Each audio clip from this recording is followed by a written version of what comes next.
I almost canceled my show. Yeah, like a dead serious. That thought was on repeat all through February, leading up to my album party on the 27th. And somehow it sold out. Here's how it actually happened. Throwing a show in a city you don't really live in anymore, yeah, it's pretty tough, especially when you have 1 month to promote it.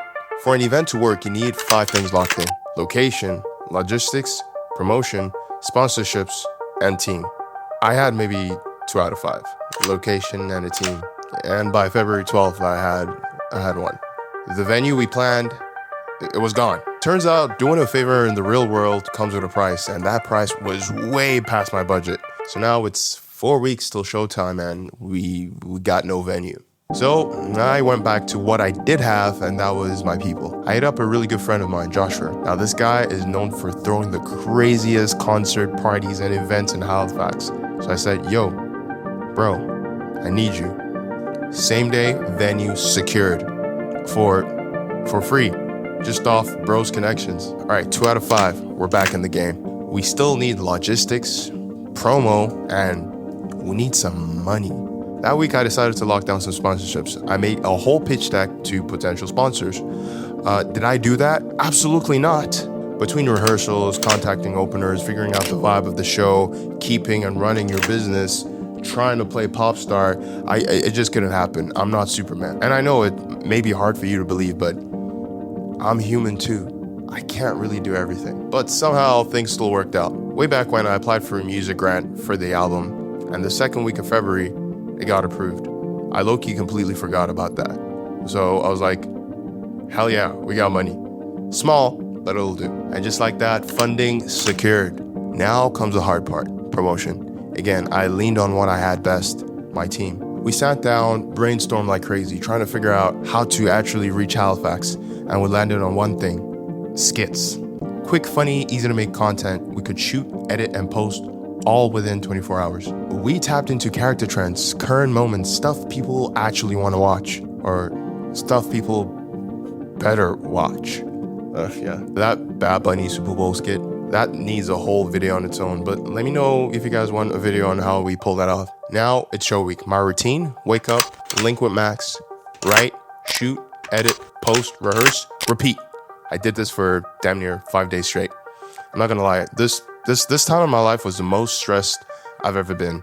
Yeah, it was pretty dark. I was slowly starting to fade away from reality, if that made sense. Now it's show day. At this point, we somehow secured a venue, prepped the show, promoted it, and built momentum in the city.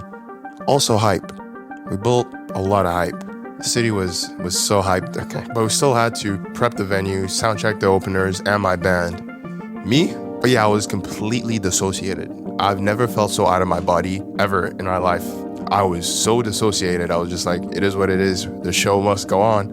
Hollywood, baby. I quite literally didn't know what was going on. I was just happy to be alive, I guess. And Josh kept saying, don't worry, my guy. Everything is going to be fine. It's going to be straight. These people are professionals. Sure. Soundcheck was supposed to be at 4 p.m. It got pushed to 7. Yeah, do the math, please. We're on stage dealing with issues. We can't hear anything in our in-ears. And with the type of show we plan out, the in-ears are very crucial. 10 minutes before the doors open at 8, soundcheck got pushed to 7. Alex figured out what was wrong. So we had 10 minutes to soundcheck. We ran one song and it was perfect. And just like that, it's showtime. People started coming in, and they kept coming in. We packed the place. The energy was insane. The after party went stupid. It turned into one of the best nights of my life. And if I learned anything from all of this, you don't necessarily need everything figured out to make something great happen. You just need the right people, the willingness to adapt, and the courage to keep going, even though everything looks like it's quite literally failing, because the photo booth guy decided to show up with a Christmas backdrop end of February and saying this is the backdrop for your photos, and paying $500 for the photo booth. You just have to keep going, because you can't crash out and look like an idiot in front of everybody. You just can't. Real talk, a month before that night, there was no venue, no full plan, and I was this close to canceling everything. So if you're sitting on an idea right now, stop waiting for it to be perfect. Just start. Let it happen. What's better than perfect? Done. If you made it to the end of this video, shout out. Thank you so much. like, comment, and subscribe. I love you guys, and I'll see you on the next one. Peace out.